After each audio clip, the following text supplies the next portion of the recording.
বাংলায় প্রবাদ আছে, ধর্মের কল বাতাসে নড়ে, কিন্তু নির্বাচনমুখী পশ্চিমবঙ্গে ধর্মের ধ্বজা রাজনীতির বাতাসে পথপথ করে উঠছে। একদিকে প্রস্তাবিত বাবরি মসজিদের জায়গায় নমাজ পাঠ করলেন হুমায়ুন কবির, তো অন্যদিকে সল্টলেকে রাম মন্দির নির্মাণে শুরু হয়ে গেল দান সংগ্রহের কাজ। এই আলোচনার পরবর্তী অংশে আপনাদের দেখাবো যে বিএলও বিক্ষোভে প্রশ্নের মুখে কেন ফের জাতীয় নির্বাচন কমিশন। স্টুডিওয় অতিথিরা রয়েছেন, এই নিয়ে প্রত্যেকের কাছে আমি আসবো, কিন্তু শুরুতে দুটো ছবি পাশাপাশি আপনাদের সামনে রাখতে চাইছি। একদিকে মুর্শিদাবাদে বাবরি মসজিদের যে প্রস্তাবিত জায়গা, সেখানে আজকে নমাজ পাঠ, সেইখানে প্রচুর ধর্মপ্রাণ মুসলিম তারা উপস্থিত হয়েছিলেন, যেখানে খিচুড়ি খাওয়ারও আয়োজন করেছিলেন হুমায়ুন কবির। অন্যদিকে গতকাল আপনারা দেখতে পাচ্ছেন একেবারে বিজেপি নেতার উদ্যোগে রাম মন্দির নির্মাণের জন্য ডাক দেওয়া হচ্ছে, দান সংগ্রহের কথা গতকালই বলেছিলেন বিজেপি নেতা সঞ্জয় পয়রা, সেই মতন আজ থেকে দান সংগ্রহের কাজও শুরু হয়ে গেল। দুটো ছবি, একদিকে বাবরি মসজিদ এবং অন্যদিকে রাম মন্দির। এই যে ছবি দেখতে পাচ্ছেন, হুমায়ুন কবির আজকে জুম্মার নমাজের দিন হুমায়ুন কবির উপস্থিত হয়েছিলেন এবং সেখানে প্রচুর ধর্মপ্রাণ মুসলিম তারা একসঙ্গে নমাজ পাঠ করেন। নমাজ উপলক্ষে রেজিনগরে প্রচুর মানুষের জমায়েত ছিল, একসঙ্গে নমাজ পাঠ করেন হুমায়ুন কবির সহ প্রচুর মানুষ। প্রচুর জমায়েত হওয়ায় দুটি দলে ভাগ হয়ে দুবার নমাজ পাঠ করা হয়। অত্যুৎসাহী অনেকেই খিচুড়ি বিলি করেন মসজিদের জায়গায়।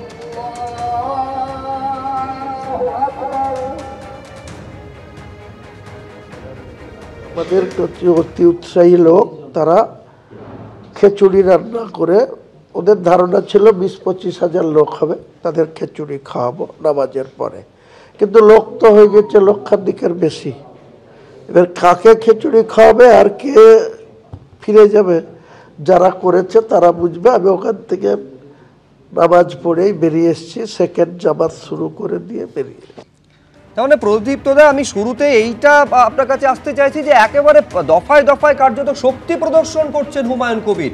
প্রথমে বাবরি মসজিদের শিলান্যাসের দিন প্রচুর মানুষ ভিড় করলেন, আজকে তিনি বলছেন যে 25,000 মানুষের মতন আয়োজন করা হয়েছিল, লক্ষাধিক মানুষ এসে গিয়েছেন। কার্যত এইটা বুঝিয়ে দিচ্ছেন যে সবে তো ট্রেলার, এখনো পর্যন্ত বাবরি মসজিদ নির্মাণ হয়নি, আসল সিনেমা তো বাবরি মসজিদ নির্মাণ হওয়ার পর দেখা যাবে। তার মানে এইটা প্রতি মুহূর্তে তৃণমূলকে বুঝিয়ে দেওয়ার চেষ্টা করছেন হুমায়ুন কবির।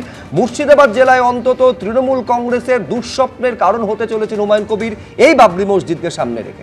তুমি যেমন বললে ট্রেলার দেখালেন, আমার তো মনে হচ্ছে ট্রেলার দেখা হ্যায়, পিকচার আভি বাকি হ্যায়।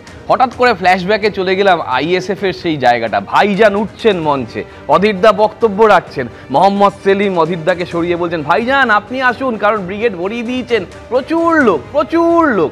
আইএসএফ 1, বামফ্রন্ট 0, কংগ্রেস 0। মুশকিল হচ্ছে কি জানো তো, ধর্মের রাজনীতি, ধর্মকে নিয়ে রাজনীতি, এগুলো পশ্চিমবঙ্গের রাজনীতিতে দীর্ঘদিন ধরে কম বেশি আছে, এখন একটু বেশি হচ্ছে 14 সালের পর থেকে।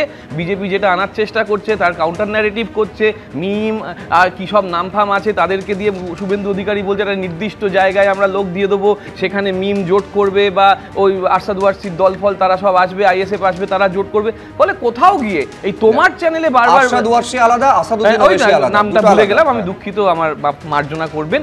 আর এই কোথাও গিয়ে তোমাদের চ্যানেলেই হুমায়ুন কবির বারবার বলে দিয়েছেন যে কিভাবে ওরা কি জুজু নাকি, ওরা কি ভূত নাকি, বিজেপি তো এত রাজ্যে শাসন চালাচ্ছে, ওরা তো ভূত নয়। ফলে কোথাও গিয়ে খুব পরিষ্কার এখানে বিজেপির স্টুজ হিসেবে কাজ করছে এই হুমায়ুন কবির। মুর্শিদাবাদে আবার ওখানে রাজনৈতিক দলরা রাজনৈতিক কর্মসূচির মাধ্যমেই জিতবে, ধর্মের জিগিরে নয়, এটা খুব পরিষ্কার। বেশ, আমি এইখানে নিঃসন্দেহে তার উত্তর এখানে সপ্তর্ষি দেবে, কিন্তু তার আগে দেখাতে চাইবো যে প্রচুর পরিমাণে অনুদান কিন্তু এখনো পর্যন্ত জমা পড়েছে। একদিকে হচ্ছে যে ট্রাস্ট রয়েছে, সেই অ্যাকাউন্টে টাকা জমা পড়ছে, আর পাশাপাশি নগদে টাকা জমা পড়ছে। গতকাল থেকে আপনাদের আমরা দেখিয়ে আসছি যে কোথাও ট্রাঙ্কে করে, কোথাও ড্রামে ভর্তি করে টাকা আসছে অনুদান স্বরূপ এই বাবরি মসজিদ নির্মাণের জন্য। এবং এখনো পর্যন্ত যা হিসেব, তাতে বাবরি মসজিদের যে ট্রাস্টের যে অ্যাকাউন্ট রয়েছে তাতে 3 কোটি টাকা জমা পড়েছে। নগদে অনুদান এখনো পর্যন্ত গোনা হয়েছে যতটা, কাউন্টিং এখনো পর্যন্ত চলছে, প্রায় 1,98,00,000। সংখ্যাটা হলে 98 লক্ষ, মোটামুটি ওটা 1 কোটি ধরা যেতে পারে, মানে প্রায় এখনো পর্যন্ত 4 কোটি হিসেব হয়েছে। কিন্তু আমি এইখানে আসতে চাইবো সপ্তর্ষির কাছে যে একেবারে হুমায়ুন কবিরকে রাজনৈতিক স্বার্থে বিজেপি ব্যবহার করছে, বিজেপির স্টুজ হিসেবে কাজ করছে, অর্থাৎ পুরোটা হুমায়ুন কবিরকে প্ল্যান্ট করা হয়েছে রাজনীতির স্বার্থে, বিজেপি যে কাজটা করেছে।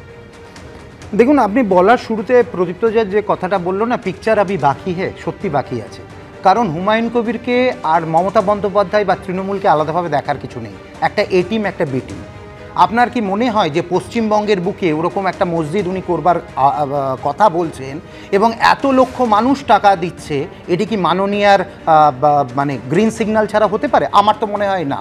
এই ধর্মের বিভাজনের রাজনীতি আসলে উনি বারবার বলছেন মুখ্যমন্ত্রী করতে গেলে আমার লোক লাগবে, একদম অত্যন্ত সুচতুরভাবে তৃণমূলের এটি একটি এজেন্ডা।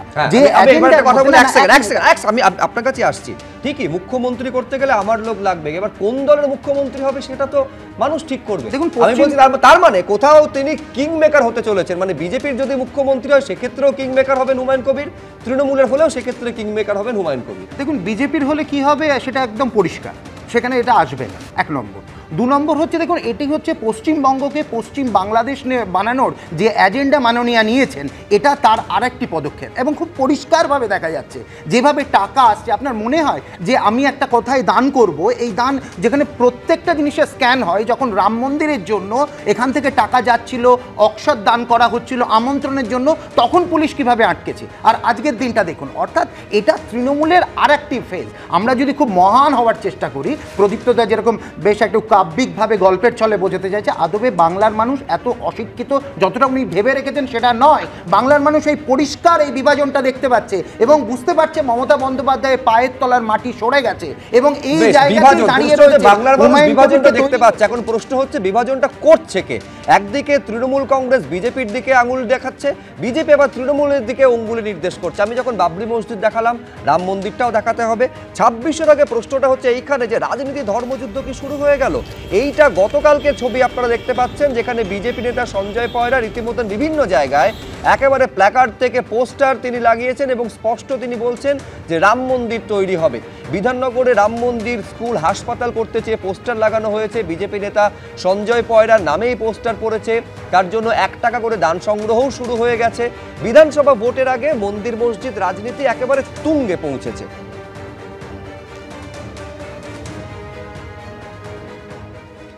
তার মানে একটা প্রতিযোগিতামূলক ধর্মকে সামনে রেখে রাজনীতি আশুতোষ দুপক্ষই করছে। একদিকে তৃণমূল কংগ্রেস, আমি বলছি এইখানে এই জন্য বলছি তার কারণ বাবরি মসজিদের ঘোষণা হুমায়ুন কবির করেছিলেন যখন তিনি তৃণমূল বিধায়ক।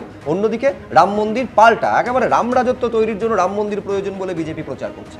দেখুন, আজকে টিফিনের চিকেন প্যাটিস হলে খুব ভালো হয়, 1 নম্বর। 2 নম্বর হচ্ছে একটা জিনিস বুঝতে হবে, শক্তিপুরে রাইট কে করিয়েছিল, কারা করিয়েছিল, আমরা কিছু বলছি না, হুমায়ুন কবির কি বলছে জেনে নিন। 1, 2 হচ্ছে খুব অদ্ভুত লাগছে পশ্চিমবঙ্গে, মানে এই তো চলে এলো রাজনীতির রং, এখন হিন্দু মুসলিম মন্দির মসজিদ করতে হবে। তার কারণ কি জানেন তো? আসলে ভোট কারণ না জমিদারি নয় আর ফিক্সড ডিপোজিট নয়, যারা মনে করছেন, আর ডায়লগ দিচ্ছে শুধু। এবং সবথেকে অবাক লাগছে এই চাকরি চোর যারা, হ্যাঁ, বিভিন্ন জায়গায় চাকরি চুরি গেছে 26,000, তাদের ভেতরে হিন্দু মুসলমান আছে, একটু ভালো করে খুঁজে দেখতে হবে। আপনার ক্যামেরার ভেতরে বারবার দেখেছি, কিন্তু এই তৃণমূল বিজেপি কিন্তু একবার এদের নিয়ে আলোচনা করে না।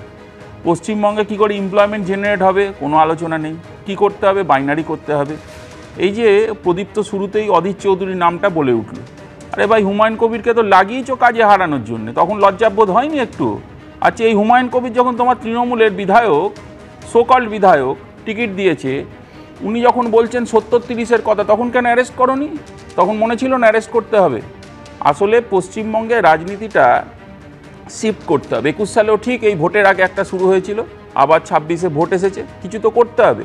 তার কারণ পশ্চিমবঙ্গে সিবিআই ইনভেস্টিগেশন করে না, সব চোরেরা রাস্তায় ঘোরে, মোদির নেতৃত্বে সিবিআই চলছে। এবং তার ঠিক একদিকে এখানে আমরা দেখতে পাচ্ছি যে পশ্চিমবঙ্গের এই যে মন্দির মসজিদের রাজনীতি, আরে ভাই মন্দির মসজিদ করুক না, কে বারণ করে? যেহেতু পাবলিক করে, এগুলো তো আমাদের পাড়ার ছেলেরাও করে, সবাই করে, পুজো আচ্ছা আমরাও করি। ভাই আমিও একজন হিন্দু বাড়ির ছেলে, ব্রাহ্মণ ছেলে, আমিও পুজো করি, 100 বার আমি গীতা পাঠ করব, 100 বার একজন ধর্মপ্রাণ মুসলমান কোরআন পাঠ করবে। কিন্তু পশ্চিমবঙ্গের মাটিতে কোরআন এবং গীতাকে টেনে নিয়ে এসে রাজনীতি হবে, এটা পশ্চিমবঙ্গের হিন্দু মুসলমান কেউই মেনে নেবে না। যতই এই হুমায়ুন কবির লাফালাফি করুক, মমতা বন্দ্যোপাধ্যায় নামাজের কাতারে উঠে নামাজ পড়ুক, যেটা গুনাহ বলে আমরা জানি, ঠিক আছে, এগুলো আমরা অনেক কিছু দেখেছি। তুমি যখন মমতা বন্দ্যোপাধ্যায়ের প্রসঙ্গ উত্থাপন করলাম, এইখানে দর্শকদের দেখাতে চাইবো গতকাল মমতা বন্দ্যোপাধ্যায় ঠিক কি বলেছিলেন, পাল্টা হুমায়ুন কবির কি বলেছেন, দেখো। আমি সাম্প্রদায়িকতাকে বিশ্বাস করি না, কিন্তু আমি ধর্ম নিরপেক্ষতাকে বিশ্বাস করি। আমি সব ধর্মকে নিয়ে চলতে চাই। আমি সেকুলার পলিটিক্স করি। বিজেপি ইলেকশন আসলেই টাকা দিয়ে অন্য রাজ্যের লোক পাঠিয়ে কাউকে কাউকে টাকা দিয়ে কিনে নিয়ে ভোট ভাগাভাগির চেষ্টা করে। বর্ণে বর্ণে, ধর্মে ধর্মে, সম্প্রদায়ে সম্প্রদায়ে আমরা করি না। উনি ভোট কেনার জন্য মন্দির বানাবেন, হিন্দুদের দুর্গাপুজো করার জন্য সরকারি টাকায় কোষাগার থেকে দিন দিন লোনের পরিমাণ বাড়বে, 7 লক্ষ কোটি টাকা ছাড়িয়ে গিয়েছে।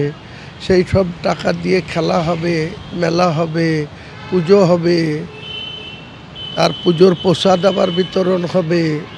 আর লোকে কেউ কিছু করলেই তখন ওনার গা জ্বলবে।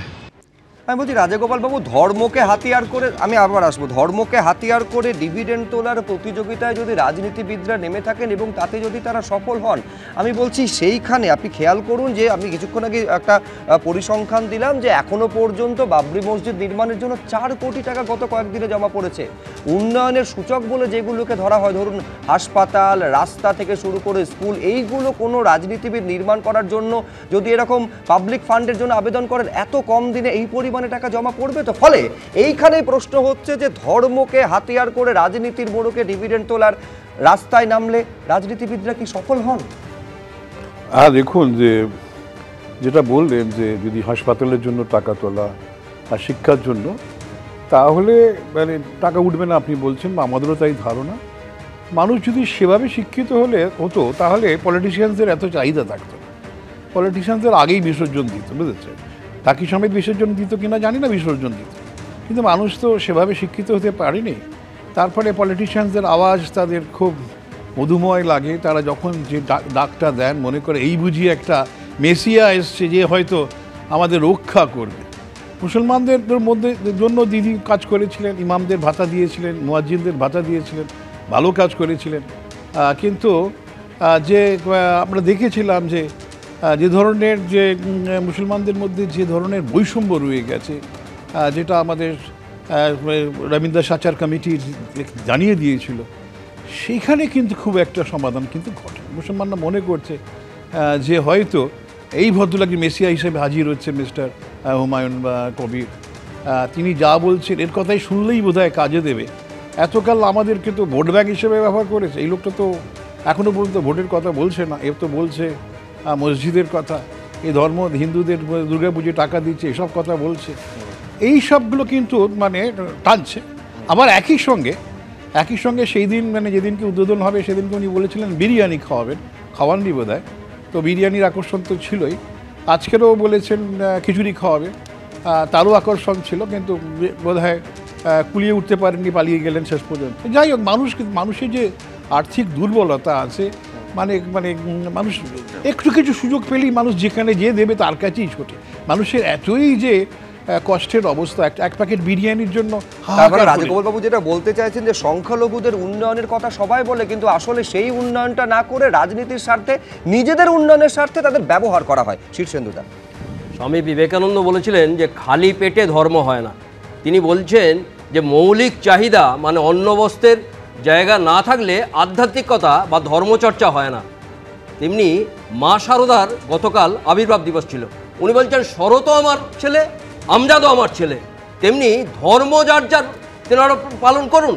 আজকে মসজিদ হোক, মন্দির হোক, গুরুদ্বার হোক, সব জায়গাতে করুন, কিন্তু অন্ন, বস্ত্র, বাসস্থান, শিক্ষা, স্বাস্থ্য, কর্মসংস্থান, সেগুলোর কি হবে? মানুষের চাহিদাগুলোর কি হবে? আজকে রাজনীতিবিদদের প্রতিনিধিদের যে আমরা ভোট দিয়ে পাঠাবো, তারা কি চিন্তা করবেন? তারা কি শুধু মন্দির, মসজিদ, গুরুদ্বার এইগুলোই চিন্তা করবেন? কেন? আমরা সকাল থেকে রাত পর্যন্ত যে খেটে মরবো, তাই সেই প্রতিনিধি আজকে মিউনিসিপ্যালিটি হোক, পঞ্চায়েত হোক, বিধানসভা হোক, লোকসভা হোক, যে প্রত্যেক প্রতিনিধিকে আমরা পাঠাচ্ছি, তারা কেন আমাদের সুবিধা অসুবিধে এগুলো দেখবেন না? এগুলো প্রত্যেকটা দিন সব সময় ধর্মচর্চা করবেন, ধর্ম নিয়ে রাজনীতি করবেন, এটা মেনে নেওয়া যায় না।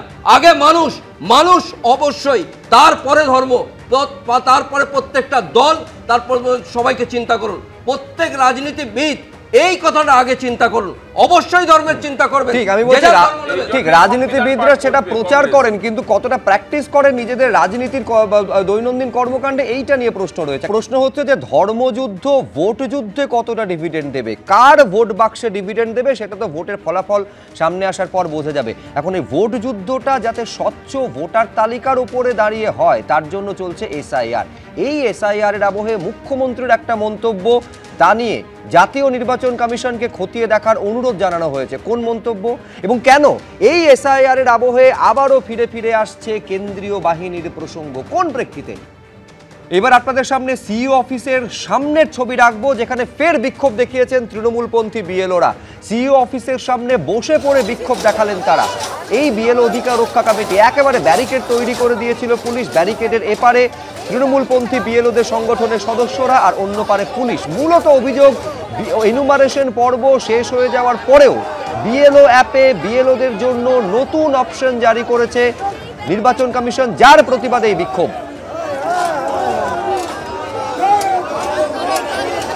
এই মুহূর্তে দেখতে পাচ্ছি সিও দপ্তরের একদম মূল ভবনের বাইরে, যেখানে কিন্তু যানবাহন একেবারে স্তব্ধ। এই মুহূর্তে সেখান থেকে কোনো যানবাহন যাচ্ছে না। বিএলওদের বক্তব্য, সময় বাড়াতে হবে। বিএলও অধিকার রক্ষা কমিটি যারা এখানে অনেক দিন ধরে কিন্তু মঞ্চ বেঁধে তারা অবস্থান বিক্ষোভ করছেন এবং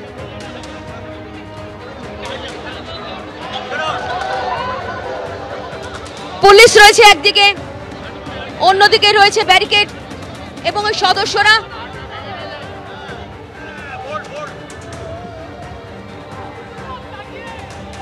দেখো, বিএলও অধিকার রক্ষা কমিটি কিন্তু মাঝে মাঝেই কিন্তু আমরা দেখেছি অবস্থান বিক্ষোভ করেছে এবং তাদের এই কারণেই আমাদেরকে আবার এই দপ্তর আন্দোলনে নামতে হলো। কারণ কি, আমরা দেখলাম আমরা যখন ডিস্ট্রিবিউশন এবং কালেকশনের পর আবার আমরাই এন্ট্রি করলাম, কিন্তু তারপরেও আমাদের মুক্তি নেই।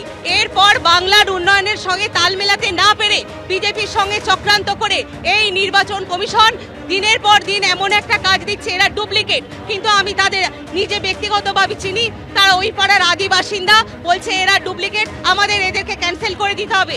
অন্যান্য 6টা রাজ্য তারা যখন এই কাজ সম্পন্ন করতে না পেরে তাদের দাবি মেনে তাদেরকে সময় বর্ধিত করা হলো, বাংলার সঙ্গে এই বৈমাত্রীয় সুলভ আচরণ কেন করা হলো? আমাদেরকে কালকে বলা হয়েছিল বিএলএ এই মিটিংটা করে রেজুলেশন করতে বলা হয়েছিল, এইটা আমরা সাবমিট করেছি। তারপরে দেখাচ্ছে এই ট্যাবটা নতুন এসছে। এবার আপনি বলুন, একজনের 2002-তে অসীম কুমার চক্রবর্তী নাম ছিল। উত্তপ্ত হয়ে উঠেছে। আমি একবার ছবিটা দেখাবার চেষ্টা করছি। মাঝে মাঝে কিন্তু এই পরিস্থিতি উত্তপ্ত হয়ে উঠছে। এখানে ব্যারিকেড রয়েছে, ব্যারিকেড থাকা সত্ত্বেও পুলিশে ছয়লাভ, কিন্তু এই ব্যারিকেড ভাঙার চেষ্টা। 12টার সময় কিন্তু, রাত 12টার সময় কিন্তু শেষ হয়ে গিয়েছে, তারপরও এই অপশন কেন? একাধিক প্রশ্ন রয়েছে বিএলওদের। এছাড়াও যে সমস্ত বিএলওরা ইতিমধ্যেই মারা গেছেন তাদের ক্ষতিপূরণের দাবি জানাচ্ছেন, তার সঙ্গে সঙ্গে যারা গুরুতরভাবে অসুস্থ রয়েছেন তাদের ক্ষতিপূরণের দাবি জানাচ্ছেন এবং দেখতে পাচ্ছি এখনো কিন্তু অবস্থান বিক্ষোভ চলছে। দেখুন, এই বিক্ষোভটা এই যে প্রথমবার হচ্ছে এমনটা নয়। দর্শকেরা জানবেন যে প্রায় প্রথমবার হয়েছিল যখন তৃণমূলপন্থী বিএলওরা 30 ঘন্টা সিইও অফিসকে ঘেরাও করে রেখেছিলেন। আমি সপ্তর্ষির কাছে আসবো। তার পরদিনই আপনারা জানেন যে একেবারে জাতীয় নির্বাচন কমিশনের তরফে কলকাতার সিপিকে চিঠি পাঠানো হয়েছিল এবং বলা হয়েছিল সিইও অফিসের নিরাপত্তা সুনিশ্চিত করতে 48 ঘন্টার মধ্যে অ্যাকশন টেকেন রিপোর্ট দিতে হবে। তারপরে তুমি বলো সপ্তর্ষি, কোন কড়া পদক্ষেপ কয়েকটা চিঠি চালাচালি ছাড়া জাতীয় নির্বাচন কমিশন নিয়েছে? মঞ্চ বেঁধে এখনো পর্যন্ত সিইও অফিসের সামনে এই অবস্থান বিক্ষোভ চলছে। মাঝে মধ্যেই এই ছবি দেখা যাচ্ছে। দেখো, ঠিকই বলেছো, পশ্চিমবঙ্গে এই একই রকম আন্দোলনের ছবি দুটো চলছে। দেখেছো, আমরা কিছুদিন আগে শিক্ষক মহাশয়দের দেখেছি, তাদের উপর পুলিশের কি যন্ত্রণা ছিল, পুলিশ কিভাবে তাদেরকে পেটাচ্ছিল। আর ইনাদেরকে দেখুন, ইনারা বসে আছে দিনের পর দিন। আমরা দেখতে পেলাম কিরকম লাফিয়ে লাফিয়ে ভাঙার চেষ্টা করছে, কিন্তু কাঠের পুতুল কলকাতা পুলিশ তা সে কিন্তু চুপচাপ দাঁড়িয়ে দেখছে। পশ্চিমবঙ্গের এই ছবিটা, এই যে বিএলও যারা রয়েছেন তৃণমূলপন্থী, এদের মধ্যে সত্যিকারের কাজ কতজন করেছেন এই নির্বাচন কমিশন সেটাই জানে, যেহেতু নির্বাচন কমিশন তাদেরকে কাজ দিয়েছে এবং কাজ বুঝে নিচ্ছে। এখানে ভারতীয় জনতা পার্টির কোনো রকম বিষয় নেই। নির্বাচন কমিশন যদি মনে করেন তাদের দিন বাড়ানোর কথা, দিন বাড়াবেন। যদি মনে করেন দিন বাড়ানোর দরকার নেই, কারণ 99.78% মনে হয় সম্পূর্ণ হয়ে গেছে। সুতরাং সেই জায়গা থেকে 99.96 গতকাল পর্যন্ত 99.96 এবার আরেকটা জায়গায় ডুপ্লিকেট ভোটার, যে জায়গাটা না আমার প্রশ্নটা ছিল সিইও দপ্তরে সুরক্ষা সুনিশ্চিত করার জন্য কড়া পদক্ষেপ, চিঠি চালাচালি ছাড়া কোন পদক্ষেপটা জাতীয় নির্বাচন কমিশন নিয়েছে? এখনো পর্যন্ত মঞ্চ বেঁধে বিক্ষোভ চলছে। সরকার কি করলো? কালকে মাননীয়া বললেন যে কথাটা, উনি অনুপ্রাণিত হলেন বাংলাদেশের মুক্তিযুদ্ধের সময়কার শেখ মুজিবুর রহমানের পুলিশের উপর ভরসা করে বসে রয়েছে কমিশন, তাই তো? মহিলারা রান্নাঘরের জিনিস নিয়ে আসবেন, এরকম উনি ত্রাস তৈরি করছেন। সিএ এর সময়ও এই জিনিসটা করেছেন, দ্রুত প্রদীপ্ত মুখোপাধ্যায় সময়ও করেছে। দুর্ভাগ্য এটা, উনি করবেন না বলেছিলেন, এদিকে ফর্ম জমা করে গেছে। সেটা উনি কিছু মানুষকে বিভ্রান্ত করছে, বাংলার মানুষ। সপ্তর্ষি যে শব্দগুলো প্রয়োগ করে বললেন মমতা বন্দ্যোপাধ্যায় প্রথম যা বিভেদ করেছেন বা যা বললো সপ্তর্ষি, সবকটা তো প্রমাণিত তিনি সত্যি কাজ করেছেন। আজকে নোটবন্দি নিয়ে তার যে প্রতিবাদ ছিল সেটা প্রমাণিত হয়েছে যে কতটা সত্যি। সংসদে তোমরা বলে দিচ্ছ কোনো কালো টাকা নেই।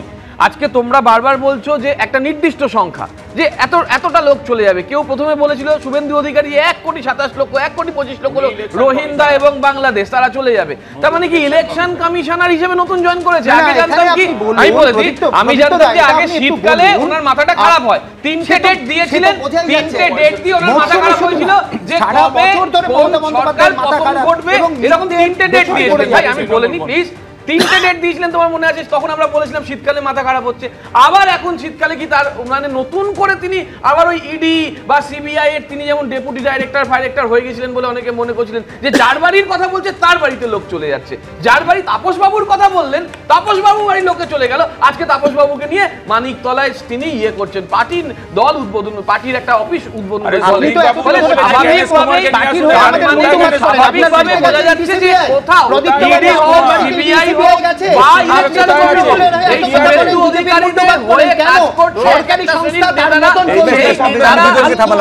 অনেকক্ষণ থেকে কিছু বলার চেষ্টা করছে। আমি দুজনকে থামালাম, তৃণমূল বিজেপির মুখপাত্র, এবার কংগ্রেস মুখপাত্র। শেষ করে বিজেপি এত কথা বললে হবে না ভাই, শুনতে হবে। সেটা হচ্ছে যে এটিআর কোথায়? আপনারা তো অনেক কমপ্লেন করেছি, যতদূর আমরা জানি। অল পার্টি মিটিংয়ে তো আমরা যাই, শুভঙ্কর সরকার আমাদের পাঠান, আমরা যাই। এই এটিআর কোথায়? একবার থামাচ্ছি, এই মুহূর্তের বড় খবর। 1,67,45,911 জন ভোটারের তথ্য যাচাই করবে নির্বাচন কমিশন। এই ভোটারদের তথ্য যাচাই করা হবে বলে কমিশন সূত্রে খবর পাওয়া যাচ্ছে। এক্ষেত্রে বিএলওরা বাড়ি বাড়ি গিয়ে তথ্য যাচাই করবেন। তারপরেও যদি সন্দেহ থাকে তাহলে শুনানির জন্য ডেকে পাঠানো হবে। আর একবার বলবো, সংখ্যাটা 1,67,45,911। এই সংখ্যক ভোটারদের তথ্য যাচাই করবে নির্বাচন কমিশন, যার জন্য বিএলওরা বাড়ি বাড়ি গিয়ে তথ্য যাচাই করবেন। আপনারা জানেন যে 1 মাসেরও বেশি সময় ধরে বিএলওরা বাড়ি বাড়ি গিয়ে এনুমারেশন ফর্ম দিয়ে এসেছেন এবং কালেক্ট করেছেন। ফের বিএলওরা যাবেন বাড়ি বাড়ি তথ্য যাচাই করতে। একটা বিপুল সংখ্যক, 1 কোটিরও বেশি। রাজশ্রী দত্তগুপ্ত আমাদের প্রতিনিধি আরো বিস্তারিত বলতে পারবেন। রাজশ্রী, দেখো, বারবার এই যাচাই করা, অর্থাৎ এইটার উপরে সব থেকে বেশি জোর দেওয়া হয়েছে। এবং তুমি জানো যে গতকাল শেষ হয়েছে এই এসআইআর এর ফর্ম জমা দেওয়া, বিএলওদের যে প্রাথমিক কাজ ছিল আপলোড করা, এই সমস্ত প্রক্রিয়া শেষ হয়েছে। তারপরে কিন্তু এই 1,67,911 জন ভোটারের নাম এইটা নতুন করে যাচাই করা হবে এবং বিএলওরা বাড়ি বাড়ি গিয়ে যাচাই করবেন তথ্য। এবং তাতেও যদি সন্তুষ্ট না হয় কমিশন, তাহলে সেক্ষেত্রে এরপরে শুনানির জন্য তাদেরকে ডেকে তথ্য যাচাই করা হবে। অর্থাৎ তথ্য যাচাইয়ের ক্ষেত্রে যদি ন্যূনতম কোনো সংশয় থাকে, সেক্ষেত্রে কোনোভাবেই তা ছেড়ে দিতে রাজি হচ্ছে না কমিশন।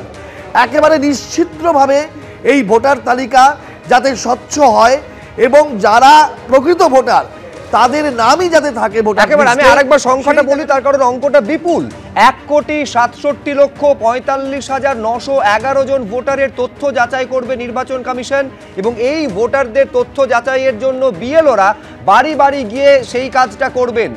তারপরেও যদি সন্দেহ থাকে তাহলে শুনানির জন্য ডেকে পাঠানো হবে। সংখ্যাটা বিরাট সংখ্যক, 1,67,45,911 জন ভোটার যাদের তথ্য যাচাই করবে নির্বাচন কমিশন। এই সংখ্যাটা বা কিভাবে সামনে এলো এবং এই সংখ্যাটার এই সংখ্যক ভোটারদের বাড়িতেই বা বিএলওরা যাবেন, এই নির্দেশটা কি কারণে রাজস্বী? দেখো, এইটাই যেটা তোমাকে বলছিলাম যে কোথাও কোনো ন্যূনতম সংশয় থাকলে তা যাচাই করা হবে। এটা বারবার বলা হয়েছিল। এর আগে আমরা দেখেছিলাম 7 দফার একটা যাচাইয়ের পদ্ধতি প্রক্রিয়ার কথা বলেছিল নির্বাচন কমিশন। তারপরে আবারও এই এসআইআর প্রক্রিয়া শেষের পর যে খসড়া তালিকা বেরোবে 16 তারিখে, তার আগেই কিন্তু এই যাচাইয়ের কথা আনলো সামনে কমিশন। 1,67,45,911 এর ক্লাসিফিকেশন কি, তার একটা ভাগ যতটুকু কমিশন সূত্রে এখনো পর্যন্ত পাওয়া যাচ্ছে, যে রাজ্যে 85 লক্ষ এমন ভোটারের নাম পাওয়া গেছে যাদের বাবার নামের গলদ রয়েছে 2002-এর ভোটার তালিকায়। অর্থাৎ 85 লক্ষ ভোটারের বাবার নামে 2002-এর ভোটার তালিকায় গলদ রয়েছে, অর্থাৎ কোনো রকম ত্রুটি রয়েছে। এই ত্রুটি কেন রয়েছে, এটা ইচ্ছাকৃত না অনিচ্ছাকৃত, এই ব্যাপারটা যাচাই করতে হবে কমিশনকে, এবং সেটা নির্দিষ্টভাবে চিহ্নিত করা হয়েছে। এর পরবর্তীতে যেটা দেখা যাচ্ছে, 13.5 লক্ষ ভোটারের ক্ষেত্রে একই ব্যক্তির নাম বাবা মা হিসাবে এসেছে, বাবার নাম মায়ের নাম একই ব্যক্তির নাম এসছে, এরকম 13.5 লক্ষ ভোটারের বিষয়টা চিহ্নিত করা গিয়েছে। এছাড়াও রাজ্যে 11,95,230 মানে প্রায় 12 লক্ষ ভোটারের দেখা যাচ্ছে বাবার সঙ্গে সন্তানের বয়সের পার্থক্য 15 বছর কিংবা তারও কম, যেটা সংশয় ক্রিয়েট করছে, সংশয় তৈরি করছে, এবং সেই জায়গাগুলো থেকে এই যে প্রায় 12 লক্ষ ভোটার সেটাকে তারা যাচাই করে দেখতে চাইছেন। এই রকম পরতে পরতে ভাগ করে করে এই যাচাইয়ের পদ্ধতিটাকে নিশ্চিত হওয়ার জন্য। রাজশ্রী, তুমি আমাদের সঙ্গে থাকো, আরো কিছু আপডেট নিয়ে রুমা পাল আমাদের প্রতিনিধি সরাসরি রয়েছেন। রুমা, দেখো জানিয়ে রাখি, 1,67,45,911 ভোটারের তথ্য যাচাই করবে নির্বাচন কমিশন, এবং কমিশন সূত্রে খবর যে এই ভোটারদের তথ্য যাচাই করা হবে এবং বিএলওরা বাড়ি বাড়ি যাবেন, যেভাবে তথ্য যাচাই করবেন, তারপরে কোনো সন্দেহ থাকলে তাদেরকে কিন্তু শুনানির জন্য ডাকা হবে। আরও কিছু তথ্য এসেছে, সেক্ষেত্রে বলে রাখি প্রায় 84 লক্ষ ভোটারের বাবার নাম কিন্তু গলদ রয়েছে, কারণ দেখা যাচ্ছে 2002-তে এক নাম ছিল, 2025-এ এনরোলে আরেক নাম, এবং দেখা যাচ্ছে 13.5 লক্ষ ভোটারের ক্ষেত্রে একই ব্যক্তির নাম, সেই ব্যক্তির নাম কোথাও বাবার নামে রয়েছে আবার কোথাও মার নামে রয়েছে, এবং এক্ষেত্রে প্রজেনি ম্যাপিং যেখানে ক্ষেত্রে হয়েছে সেক্ষেত্রে দেখা যাচ্ছে যে একজনের নাম কোথাও বাবা হিসেবে কোথাও মা হিসেবে, এটা কিন্তু বলছে যে এটা ডেটার ত্রুটি রয়েছে, অর্থাৎ পরিবারে একজনের ক্ষেত্রে বাবার নাম এবং অন্যের ক্ষেত্রে মার নাম। এবং জানিয়ে রাখি যে এক ব্যক্তির আবার এরকমও রয়েছে, এক ব্যক্তির 6 জন প্রজেনি বা ছেলেমেয়ে রয়েছে, সেক্ষেত্রে সংখ্যা হচ্ছে 24,21,133। অন্যদিকে দেখা যাচ্ছে ঠাকুরদার চেয়ে 40 বছর কম বয়স হচ্ছে 3,29,152 ভোটার, এবং এরকমও দেখা গেছে যে বাবার সাথে ছেলের যে বয়স যে ফারাক সেটা কিন্তু মাত্র 15 বছর। এরকম কিন্তু একাধিক এসছে, শুধু একাধিক নয়, এরকম আগেও জানিয়েছি 1,67,45,911 ভোটারের এই যে তথ্য আবার যাচাই করা হবে, যেহেতু বিএলওরা আগেও বলছিলাম যে বিএলওদের কিন্তু এই তথ্য যাচাই করতে হবে। 16ই ডিসেম্বর খসড়া তালিকা প্রকাশ পাবে, তার আগে কিন্তু নির্বাচন কমিশনের তরফ থেকে যেটা জানা যাচ্ছে 1,67,45,911 ভোটারের মধ্যে যাচাই হবে আবার। এবং জানিয়ে রাখি ইতিমধ্যেই কিন্তু 58,18,487 জন বাদের তালিকায় চিহ্নিত হয়েছে। বেশ রুমা, আপাতত তোমাকে ধন্যবাদ। আমি সংখ্যাটা আরেকবার বলবো, কারণ সংখ্যাটা বিপুল সংখ্যা। 1,67,45,911 জন ভোটারের তথ্য যাচাই করবে নির্বাচন কমিশন। বাড়ি বাড়ি গিয়ে বিএলওরা এই কাজটা করবেন, এবং তারপরেও যদি কোনো সন্দেহ থাকে তাহলে শুনানির জন্য ডেকে পাঠানো হবে। এইখানে অত্যন্ত ব্রেকআপটাও কিন্তু অত্যন্ত গুরুত্বপূর্ণ, যেখানে রাজশ্রীও জানাচ্ছিল, রুমাও জানাচ্ছিল আমাদের যে 85 লক্ষ এরকম রয়েছেন যাদের বাবার নামে গলদ রয়েছে 2002-এর ভোটার তালিকার নিরিখে। 15 বছর কম বয়সের ব্যবধানে বাবা হয়েছেন এই রকম সংখ্যা রয়েছে 11,95,230 জন। এইভাবে একটা ব্রেকআপ সামনে আসছিল। আমি বলছি রাজাগোপালবাবু, তার মানে গোটা বিষয়টা এখনো পর্যন্ত বাদের তালিকায় যে 58 লক্ষের কথা জানা যাচ্ছে, এই 1,67,45,911 জন ভোটারের তথ্য যাচাইয়ের পর নতুন করে যে একেবারে আমি বলছি একেবারে ফিল্টার হওয়া তথ্যগুলো সামনে আসবে, বাদের তালিকায় সংখ্যাটা আরও বাড়ার সম্ভাবনা রয়েছে। হ্যাঁ, দেখুন যে 16 তারিখে ভোটার লিস্ট বেরোবে বলছে, যাদের নাম সন্দেহ আছে বা যাদের উপর নতুন করে তথ্য যাচাই হচ্ছে তাদের নাম তো থাকবে না। না, এত বিরাট সংখ্যক মানুষের নাম যদি ভোটার লিস্ট থেকে বাদ যায় তাহলে তো একটা রাজনৈতিক আলোড়ন তো সৃষ্টি হবে। তো বোঝাই যাচ্ছে যে একটা নামও যারা বাদ দিতে রাজি নয় বলেছিল তারা তো হই হুল্লোড় করবেই। কিন্তু নির্বাচন মুখ্যমন্ত্রী ধর্নায় বসবেন বলে, ধর্নায় বসবেন, এসব তো প্রসেস শুরু হয়ে গেল। এবং এই যে 1 কোটি লোককে তথ্য যাচাই করা, এটা তো আর নয়। সে কিনি বাড়িতে যাওয়া, তার কাছে দেখা, তার কাছে পাসপোর্ট আছে কি আছে না আছে সব তথ্য, তার যেগুলো স্বীকৃত ডকুমেন্ট হিসেবে বলছে সেগুলো তাদের দেখাতে হবে। এবং সেগুলো তারা হয়তো জেরক্সও নিয়ে যেতে পারে। সে তারপর অফিসে গিয়ে যদি দেখা যায় যে কোথাও একটা সঙ্গতি হচ্ছে না, তাদের শুনানিতে ডাকতে পারে। এই প্রসেস কিন্তু লম্বা, এবং এখানে যখন দেখা যাচ্ছে বিএলওরা পথে নেবে। এবার এই প্রসেসটা লম্বা প্রসেস, কিন্তু সবটা তো ধরুন করতে হবে 16 তারিখের মধ্যে, তার কারণ সেই দিন ড্রাফট রোল বেরোবে। না, ড্রাফট রোল আমার মনে হয় না ধরুন 1 কোটি 2 কোটি লোক এই 5-6 আজকে তো 11 তারিখ হয়ে গেল, তো হ্যাঁ 16 তারিখ যদি লিস্ট বেরোয় 2-3 দিনের মধ্যে এত কোটি, 2-3 দিনের মধ্যে এত লোকের সম্ভব নয়। সুতরাং যে লিস্ট বেরোবে তাতে তো এই বাদ তো বিরাট সংখ্যক বাদ দিতেই হবে, অথবা হয়তো লিখে দেবে প্রভিশনালি রয়েছে, বাদ যেতেও পারে, এসব লিখে দেবে। বেশ দ্রুত প্রদীপ্ত মুখোপাধ্যায়। 1,87,45,911 হিন্দু কটা, মুসলিম কটা? ওই যে বলেছিল না 1,25,00,000 লোকের নাম বাদ যাবো যারা বাংলাদেশ থেকে এসছে, রোহিঙ্গা থেকে এসছে, কই 52 জন বিহারের জেলে রয়েছে। সেই 52 জনের বিহারের জেলে আপনারা কিন্তু সাবধান। কিন্তু সব থেকে বেশি ভাই প্লিজ আমি আবার তোমার কাছে আসবো, বলেনি শেষ করতে দাও। কারণ কথা যারা আলফালের কথা বলছে, এত পাশ থেকে টক করো না, তোমরা এমনি শূন্য আছো বারবার অধিবাবকে। আসলে মুশকিল হচ্ছে রেড, সেটা দেখা যায়। চুপ করো। রেড কার্ড দখলকারী সরকারি কর্মচারী 2001 সালে যে সরকারি চাকরি পেয়েছে, তার নাম 2002 সালের ভোটার লিস্টে নেই, কিন্তু 2002 সালে সে ভোট দিয়েছে। আমার প্রশ্নটা খুব একেবারে সুনির্দিষ্ট, সেটা হচ্ছে এই তথ্য যাচাইয়ের পরে যদি একটা স্বচ্ছ ভোটার তালিকা হয়, আপত্তির কি আছে? কোনো আপত্তি নেই, কিন্তু সময়টা কোথায়? 16 তারিখ আর 4টে দিন। শুধুমাত্র বিএলওদের পিছনে কত খরচ হচ্ছে তোমার আইডিয়া আছে? শুধুমাত্র বিএলওদের পিছনে 350-400 কোটি টাকার উপরে, শুধুমাত্র বিএলওদের উপর। তাহলে টোটাল শুধু পশ্চিমবঙ্গে 1000 কোটি টাকার উপর খরচা হচ্ছে, 1000 কোটি টাকার উপর খরচা হচ্ছে। আমার প্রশ্ন হচ্ছে ঠিক সেই রকম ভাবে একটা ভোট কন্ডাক্ট করতে গিয়ে কি পরিমাণে খরচ হয় সেটাও সমানভাবে রাখাটা দরকার। কিন্তু এত খরচের পরে যদি সেই ভোট বাক্সের মধ্যে ভোট এবং জল সমান সমান থাকে, তাহলে সেই খরচের যথার্থ মূল্যায়ন হয়টা কিভাবে? সপ্তর্ষিদা, শুধু বলার আছে 85 লক্ষ লোকের বাবার নাম, যাই হোক বিজেপির ভোট পাইনি তো, বাবা মা 12 ভোটার লিস্ট নিয়ে নরেন্দ্র মোদী সরকার। এবার আমি প্রদীপ্তকে থামাচ্ছি, সেই সরকারটা বাতিল হবে না? প্রদীপ্তদা বলতে পারে, ও তো বলতেই দিল না। আমি বলছি সরকারটা কেন দায় দিল না? কেন বাবা সরকারটা দিল না কেন দায়? সরকারটা দায় না। কত হিন্দু ভাই এর মধ্যে? আমি তো প্রশ্নটা করলাম, এখানে কজন হিন্দু? মুসলমানদের আজকে কি অবস্থা? আমরা তো শুরু করলাম হিন্দু মুসলিম দিয়ে। আমি প্রদীপ্ত মুখোপাধ্যায়কে থামালাম। সপ্তর্ষি দ্রুত শেষ করে নাও। দুর্নীতির কাছে যে ফিগারটা যাচ্ছে, এটা তোমাদের কাছে আসছে, অবৈধ ভোটার হবে, অবৈধ ভোটার, এরা অবৈধ ভোটার। হিন্দুদেরকে কোথায় আছে? তুমি বলছিস কত টাকা কত দূর আছে? তোমরা নির্দিষ্ট করে আমার প্রশ্ন হচ্ছে এইটা সপ্তর্ষি বলছে কিভাবে যে 2 কোটির কাছাকাছি ফিগারটা যাচ্ছে? এই 1 সেকেন্ড, এই 1,67,00,000 তথ্য যাচাই হবে মানে সপ্তর্ষি ধরে নিচ্ছে পুরোটা বাদের খাতায় চলে যাবে, সঙ্গে 58 লক্ষকে যোগ করে 2 কোটি জায়গায় চলে যাচ্ছে। এটা তো পুরোপুরি নির্ভর করবে বিএলওরা গিয়ে তথ্য যাচাই করে যে তথ্য নির্বাচন কমিশনে তুলে ধরবেন। তারপরে আশুতোষ দেখো 20% হচ্ছে আনকালেক্টেড আনভেরিফাইড ফর্ম কলকাতার যে বিধানসভাগুলো রয়েছে।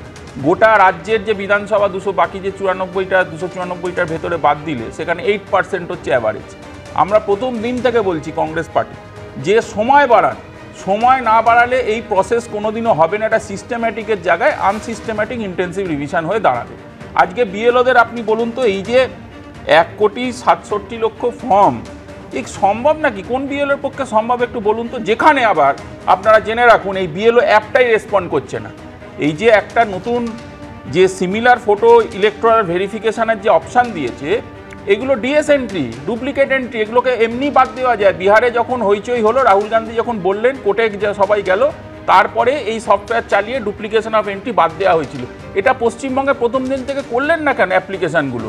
তার কারণ হচ্ছে আপনারা করবেন না। এবং সবথেকে বড় কথা তোমাকে বলে রাখি, আজকে এটা অন লাইভে, এই যে হিয়ারিং আমরা শুনছি, কোথায় কোনো পলিটিক্যাল পার্টির কাছে কোনো নোটিশ এসছে, কোনো প্রোটোকল ফরম্যাট এসছে? লোক নেই ইলেকশন কমিশনের হিয়ারিং করার মতন, জেনে রাখো শুভ্র। এই যে এত লেকচার দিচ্ছে, লেকচারগুলোই ভুয়ো লেকচার। এবং আমরা মনে করি খুব পরিষ্কারভাবে খেলা রয়েছে এন্টি ভোটারের, নট ট্রেসেবল ভোটারের সংখ্যা ইমিডিয়েটলি বুথ পিছু অ্যাসেম্বলি ওয়াইজ বার করুক।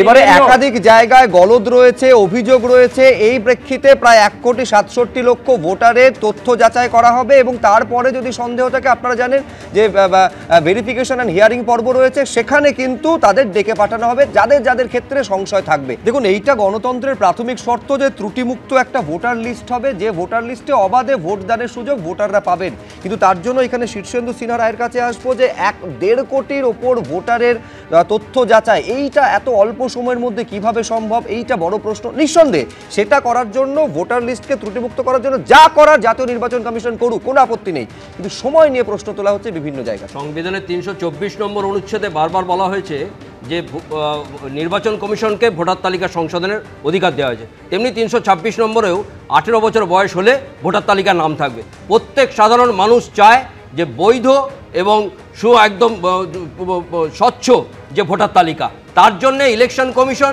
2002 থেকে 2025 বলে এতটা সংখ্যা মনে হচ্ছে। প্রত্যেক 5 বছর অন্তর অন্তর হলে এরকম মনে হতো না। আজকে এসএসসির ডিভিশন বেঞ্চের অর্ডারে কলকাতা হাইকোর্ট বলেছিলেন 17 রকমের চুরি করা হয়েছে। একদম ওই জন্যে প্রত্যেকটা দিন আলাদা আলাদা অপশন যাচ্ছে।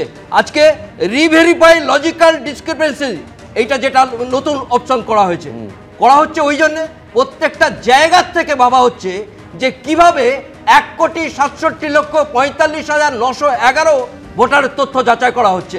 তার মধ্যে বাবা কখনো কাকা হয়ে যাচ্ছেন, পাশের বাড়ির কাকা কখনো বাবা হয়ে যাচ্ছেন, মেয়ে কখনো ওখানে ছেলে হয়ে যাচ্ছেন, স্বামী কখনো স্ত্রী হয়ে যাচ্ছেন। প্রত্যেকটা জায়গায় তথ্য যাচাই করে স্বচ্ছ ভোটার তালিকা প্রয়োজন, সেইখানে যা করতে হয় তাই করতে হবে। একজন বৈধ ভোটার বাদ যাবে না, এটা যেমন ঠিক, তেমনি অবৈধ ভোটার যদি 4 কোটিও থাকে তাকেও বাদ দিতে হবে, এটাও ঠিক। কিন্তু প্রশ্নটা হচ্ছে, আমি বলছি রাজ্য সরকারের পূর্ণ সহযোগিতা তো সেক্ষেত্রে দরকার, সেটা কতটা কমিশন পাচ্ছে? খুব দ্রুত একটা লাইন বলে দিই, দেখুন আমাদের বাড়িতেই এরকম হয়েছে যে একজন স্ত্রী, তার বাবার নাম আবার তার স্বামীর নামও সেই একই, বাবাও যে স্বামীও যে 2002 সালের ভোটার তালিকায় সেটা দেখা গেছে এবং 2025 সালে সেই এবার সময়টা কি হবে? তাহলে রিভেরিফিকেশন যদি প্রথমেই দিয়ে রাখতো তাহলে এই সমস্যা হতো না। সপ্তর্ষি ওয়ান লাইনার সময় শেষ। এটা প্রথম থেকে করেননি কেন? রিভেরিফিকেশন তো জায়গা আছে, সেই অপশনে করবেন। করতে দেয়নি তো, বিএলও এর করতে দেয়নি ইলেকশন কমিশন, তাহলে তো প্রথমেই সেটা কারেকশন হয়ে যেত। এইটাই তো সমস্যা আমাদের কাছে, যে ইলেকশন কমিশন এইটা ক্যাটাগরিক্যালি করছে যে আরো সরকার বাড়িয়ে দাও, আরো সরকার বাড়িয়ে দাও, হয়তো চলবে না। আপনাদের পন্থী বিএলওরা এর জন্যই লড়াই করবে। বেশ, একেবারে নিঃসন্দেহে নজর থাকবে যে এই সময়ের মধ্যে কিভাবে গোটা কাজটা হয়। আমি আবারও বলছি, মূল বক্তব্য হচ্ছে যে ত্রুটিমুক্ত একটা ভোটার লিস্ট তৈরি করা, তার জন্য এই পদক্ষেপের দিকে এগোতে চাইছে জাতীয় নির্বাচন কমিশন। ফলে সময়, এবিপি আনন্দ এগিয়ে থাকে, এগিয়ে রাখে।